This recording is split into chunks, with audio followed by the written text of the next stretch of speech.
The Tale of Tom Kitten by Beatrix Potter. Once upon a time, there were three little kittens, and their names were Mittens, Tom Kitten, and Moppet. They had dear little fur coats of their own, and they tumbled about the doorstep and played in the dust. But one day their mother, Mrs. Tabitha Twitchit, expected friends to tea, so she fetched the kittens indoors to wash and dress them before the fine company arrived. First, she scrubbed their faces. This one is Moppet. Then she brushed their fur. This one is Mittens. Then she combed their tails and whiskers. This is Tom Kitten. Tom was very naughty, and he scratched.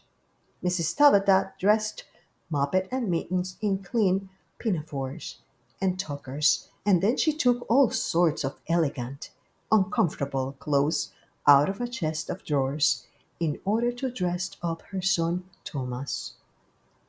Tom Kitten was very fat, and he had grown. Several buttons burst off. His mother sewed them on again.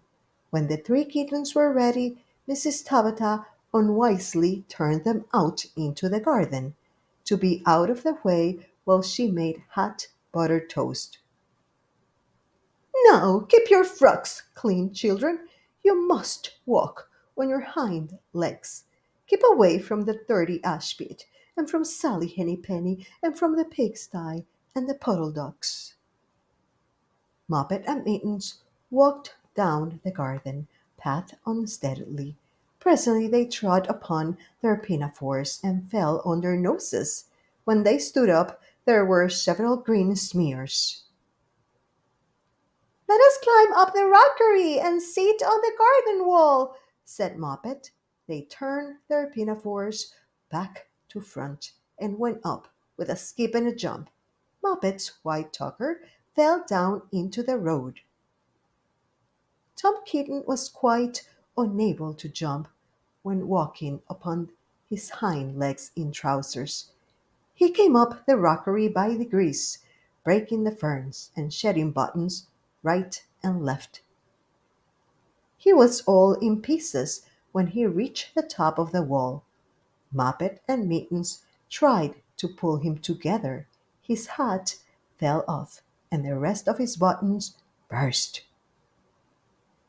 While they were in difficulties, there was a pit-pat, paddle-pat, and the three puddle ducks came along the hard, high road, marching one behind the other and doing the goose step, pit-pat, paddle-pat, pit-pat, waddle-pat. They stopped and stood in a row and stared up at the kittens. They had very small eyes and looked surprised. Then the two duck birds, Rebecca and Jemima Puddle Duck, picked up the hat and tucker and put them on.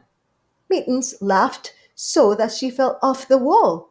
Moppet and Tom descended after her.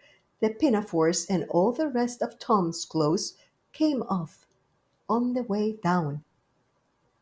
Come, Mr. Drake Puddle Duck, said Moppet. Come and help us to dress him.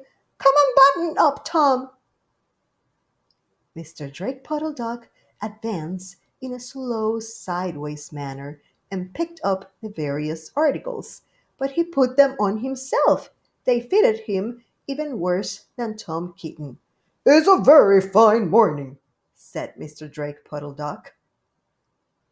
And he and Jemima and Rebecca Puddle Duck set off up the road, keeping step, pit-pat, paddle-pat, pit-pat, waddle-pat. Then Tabitha Twitchit came down the garden and found her kittens on the wall with no clothes on. She pulled them off the wall, smacked them, and took them back to the house. My friends will arrive in a minute, and you are not fit to be seen. I am affronted, said Mrs. Tabitha Twitchit. She sent them upstairs, and I am sorry to say she told her friends that they were in bed with the measles, which was not true. Quite the contrary, they were not in bed, not in the least. Somehow there were very extraordinary noises overhead, which disturbed the dignity and repose of the tea party. And I think that some day I shall have to make another, larger book to tell you more about Tom Kitten. As for the puddle ducks, they went into a pond. The clothes all came off directly because there were no buttons, and Mr. Drake Puddle Duck and Jemima and Rebecca have been looking for them ever since the end.